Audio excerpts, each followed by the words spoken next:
evening, my name's Alex Hamill. And I'm Mark Palmer. And you're watching Dissecting Trek.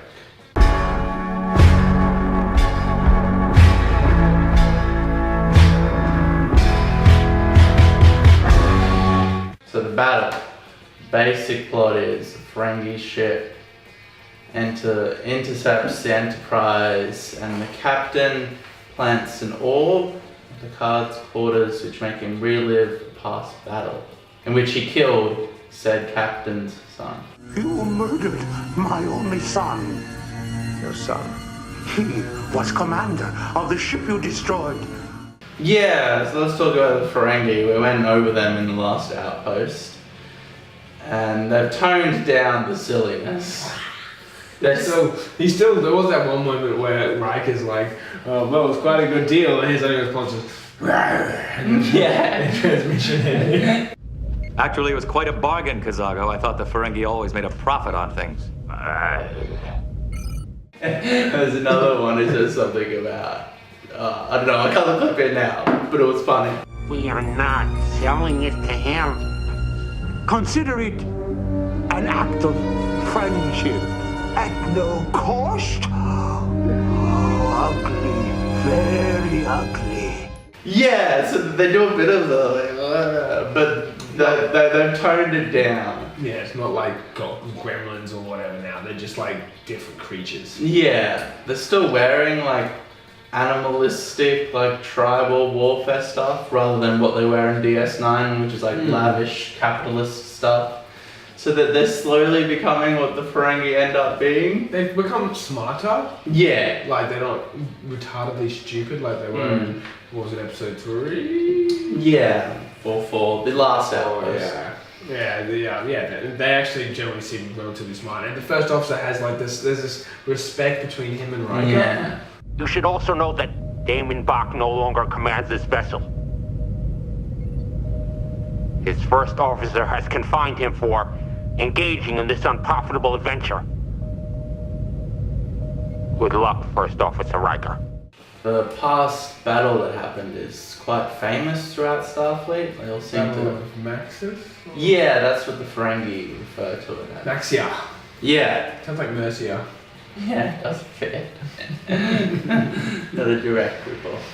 Yeah, but it's where the Picard maneuver first came about, which I don't think gets brought up a whole lot more. Apparently it's a big thing in Starfleet though. Like you learn about it at Starfleet Academy and such. Which is cool. It's a ridiculously risky procedure though. Yeah. It made sense in the situation that it was in. But it wouldn't work in a It whole lot of wouldn't other work in just like, situations. the way it is like, there's no defense. It's like, There are. they'd use it more if there were, like, it says it appears to be two places at once. Wouldn't it be obvious to shoot the one which wasn't already at? Yeah, so what it is basically is the ship is approaching another ship and it goes into warp speed right up in front of the other ship. And the way they explain it is, yeah, it's in two places at once. So That'd only be for a second. yeah, and the other ship doesn't know which one to fire at. He'd fire at the one closest to it, obviously. But I mean, it would be good to just like quickly go and then It wouldn't attack. catch off guard. It was like Yeah. basically like a joke with Goku's warp command man who did engine transmission in front of Cell and Yeah, yeah. let loose on him. Basically, yeah, exactly the same. Yeah, same principle. Yeah, so I like the idea that Picard has his own maneuver and it's kind of famous and everyone in Starfleet's learned about it. Geordi's like, did what any good helmsman would do. yeah, but you did it first. You performed what Starfleet textbooks now refer to as the Picard maneuver. Well, I did what any good helmsman would have done. I dropped into high warp, stopped right off the enemy vessel's bow, fired with everything I had. And blowing into maximum warp speed, you appeared for an instant to be in two places at once. And our attacker fired on the wrong one. I did what any good helmsman would have done. You did it first, sir. So, I think this episode did what I wanted Lonely Among Us to do. Lonely Among Us just had no tension or pacing, it was just flat and boring. This, like, it keeps you going with interest. With Picard, he's slowly getting sicker, he's getting these headaches and these awesome flashbacks to the past. I thought it was filmed really well. The self-doubt he has about whether he actually what he remembers was the truth or not after hearing that personal log. The He's like, I don't even know anymore. Yeah, so the Ferengi, framed Picard and make that whole battle seem like he fired on a ship which had the surrender flag up.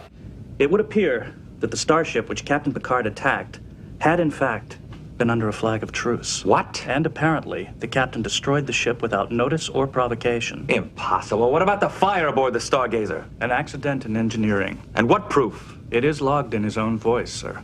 And yeah, we get these cool like dream sequences of Picard reliving the past where like he's in his cabin sitting on a chair and like the old members of his old crew They're are like ghostly. Yeah, it's filmed on like a Dutch angle, and the music was really good in this episode. I love the part where they like before Picard went on the Stargazer, when yar, and all of them went onto the Stargazer, and they were looking at it. The music was really awesome in that part. Like it always sounded like Discovery sort of music. Yeah, not Star Trek Discovery. No, it's perfect. But like in awe sort of music. Yeah, the lighting was like red too, and like hands up nicely. So yeah, they got all those little like just basic filmmaking techniques, I guess, right? But all that works.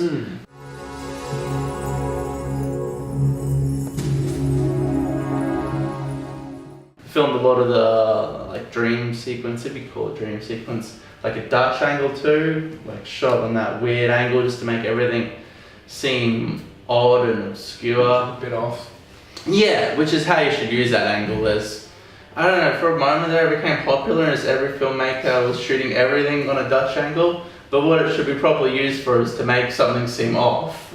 It's like there's this, talking about Discovery, there's this scene in the first episode where Michael Burnham and I don't know, the Asian captain lady, they're just having like a heated discussion in a conference room, but every shot is on a Dutch angle. It's just like, I actually remember you bringing that up. It just fucking pissed me off to no fucking end. It's like, why are you using that? Like, that's supposed to convey like an oddness, like weirdness. Might as well just throw a fisheye lens on there. Yeah, like it doesn't make any sense. You're trying to be kooky or interesting, no, it doesn't work for the emotion you're trying to convey, which is anger. It should be like an extreme close-up showing the actor's emotion. Which made it perfect for Discovery, because none of that show had any idea what it was doing. Very true. Who are they? Identify them. They're turning for a third pass at us, sir. We can't take another hit, Captain.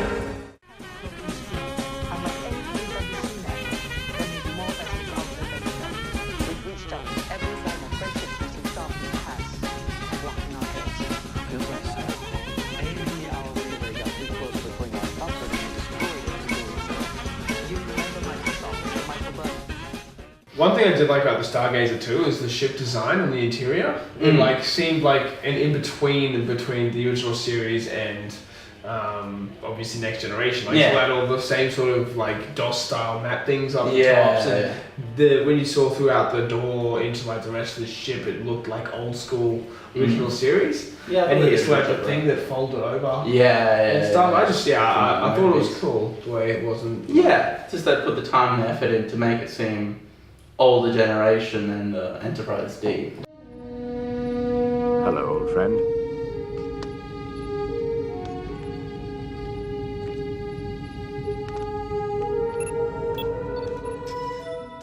I like the design of the Ferengi ship too. It's like this weird, like shelled sea creature kind of thing. It looks like, but it looked completely different from Starfleet. It didn't look like it had come from that design at all. Not even slightly. Yeah, which we don't see a lot of Ferengi ships. Either.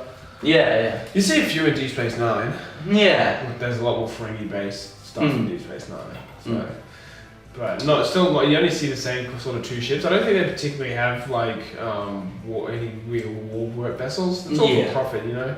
Yeah, here there's still like a militaristic kind of race, but later on that's not that at all. No, but I imagine it's still have decent defences. Yeah, I mean there's money in warfare. So once again, Wesley kinda saves the day. Oh. Actually, not a fight, but I had a conversation with my wife about how much I'm like, oh, I fucking hate him so much. And she's like, but why? He's just figuring out the situation. I'm like, yeah. No, she's like, he's too perfect. You know, this kid would not have figured that out. I'm sorry. Yeah, well, the thing is, this is the flagship of the entire Starfleet. Like, this crew is supposedly, well, theoretically, like the most competent, intelligent, on-the-ball crew. And it's a real basic thing. It's like a low-level emission from the Ferengi ship. It's like nobody picked up on that there's this frequency emitting from the Ferengi ship.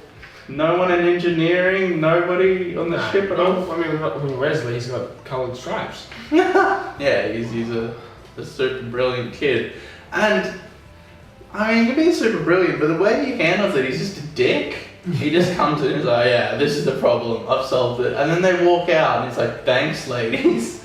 No, and he's like, adults. Yeah, he says that. And they came off to me like some old white 40-year-old guy like trying to write cool lines for a kid, but just like failing.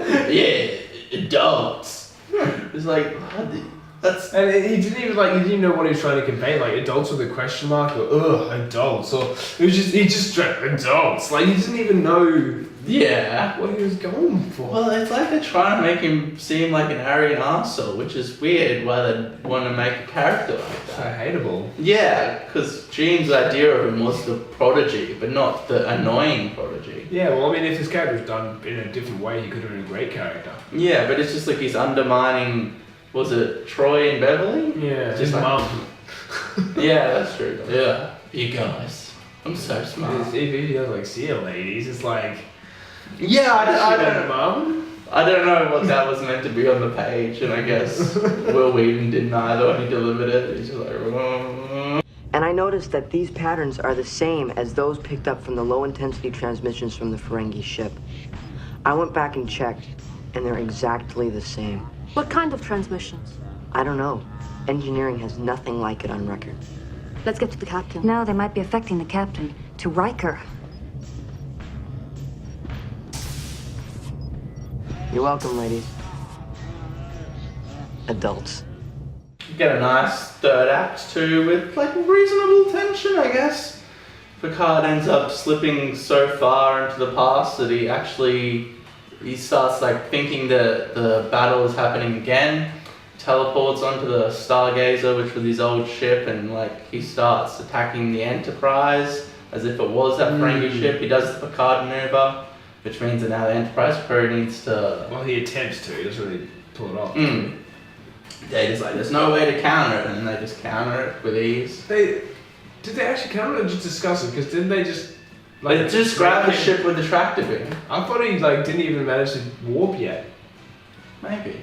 I don't know, I remember them talking about it and they're like, okay, is that what you did? And all of a sudden they're just on the thing saying, Captain, break out of it. It's like, what was the point of even talking about the defensive if you're not going to do it? But maybe they did. I think he did do it and they just grabbed him with the tractor beam. Yeah, probably. I mean, the Enterprise D is like a beast. This is an old, like, 10-year-old... frigate. Yeah. Compared to like a battleship. Yeah, the Starfleet's... Like, I mean, it was 9 years old, that doesn't mean it was made 9 years ago. That means it was 9 years ago when Picard did that. When it got ditched. Probably way older. Yeah. It got ditched. You know, they didn't even bother going out and trying to get it. Yeah. So it was probably a pretty old model. Yeah, so there was no real, like, well, I hope they don't get killed. But... You know, they were trying. It was more like, yeah, I hope they don't kill Picard. It's yeah, really right. was like, I never felt any like worry about the Enterprise. No. Otherwise, like there is no defense. Like, what to the ship? Like the photon torpedoes just become super powerful and destroy shields. Like, well, yeah, it wouldn't just destroy the Enterprise D with all its weapons. Would it break the shields? No, maybe. But like, you know, when they're like, oh, shields are like 40%. It hit the shields and like, oh, shields are like 80%. It's 20% damage. The Picard maneuver. What is the defense against that data? There is no defense, sir. Lock on tractor beam. There is no defense, sir. There's an interesting thing that Chrissy brought up too. She literally said, how are they not able to beam Picard off the ship because the shields are up, and yet Damon, Bock... He beams back. Beam back. I mean, I came to think, I think it's in Voyager where they discuss that if you actually know the transmission numbers of the shields, you're able to beam shit through it and shoot straight through it. Yeah. So I'm thinking maybe it was that sort of thing. That's like, explaining it with canon as best you can, but I feel like it was just a writer. Yeah, and then later on when they said that we lost the transmission from Picard, he goes, yeah, when the shields went up. It's like, if the shields were down again, why would you not beam them off then? Yeah, and he beams back eventually, and he doesn't say anything about dropping the shields. I mean, you could say that he did drop the shields and they beamed him back, but yeah, little like writing plot holes. Yeah. Shields up, sir. No way to beam over any help. Die well, Captain!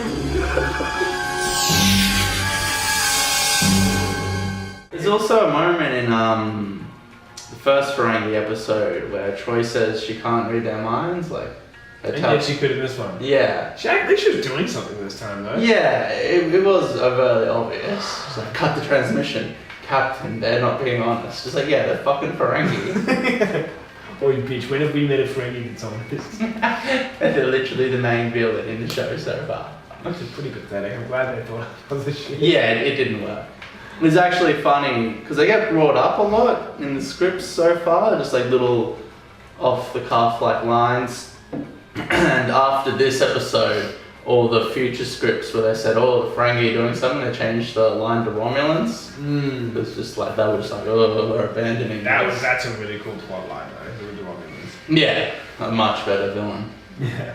So yeah, and then there's this scene where Picard shoots the orb controlling him, and I like the way it's filmed, the tension, Dutch angles again. And they use like explosion sound effects in the background, and the music was just really good at conveying like that tension. Goes on for a bit long, right? Because like shoot the orb, and Picard's like destroyer. Yeah, they come into the orb, and they come into Picard, come into the orb, come into Picard. Yeah.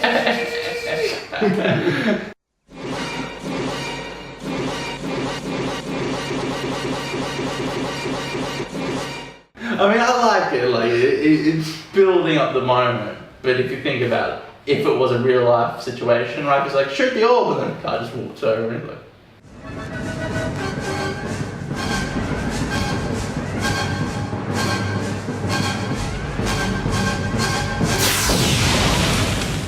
This is completely off topic, but there are rumors abound that the new Picard series is into troubled waters. They've pushed back like the designs of all the ships and uniforms and stuff because one of the toy manufacturers wasn't happy with it. And I've looked at the writing stuff and directors and stuff, and it's a whole lot of like Discovery people. It's not like next gen people. You know, you'd want like Ronald D. Moore and Brandon Braga. Discovery is a failure. Why would you bring those? Well, they're making a season 3. I don't know if it is financially a failure. Everybody hates it, but I think they're watching it. It's basically us from Star Wars these days. Yeah. I mean, I'm never going to stop watching it. No, I'm never going to stop watching Star Wars. I'm not watching Discovery. I'm not watching Discovery. I couldn't. I tried.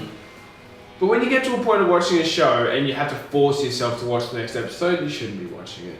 Yeah. To be honest. I was forcing myself just so I could review it, and it was still like, oh. It was just somewhat work. Like, you couldn't even... Yeah, it wasn't like an escape. I'll sit down and relax and watch Star Trek. It was like, ah. You feel like Picard with a headache while you're watching.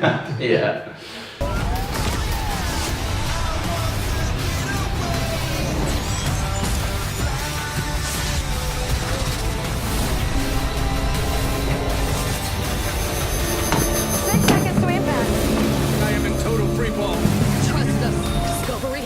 Right, ladies?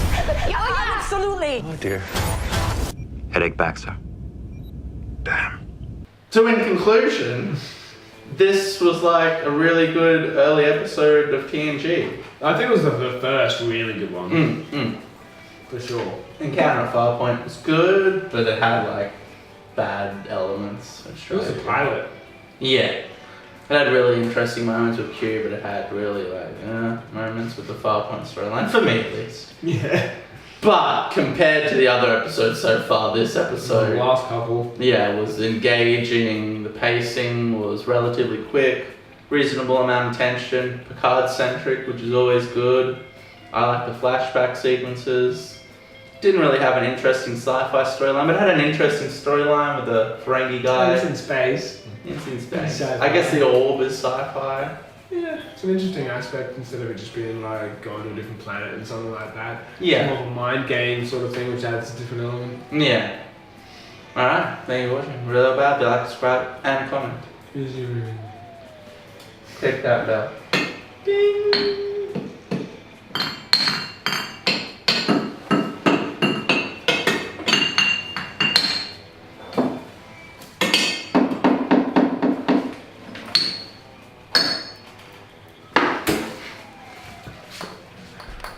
And I think it's gonna be a long, long time.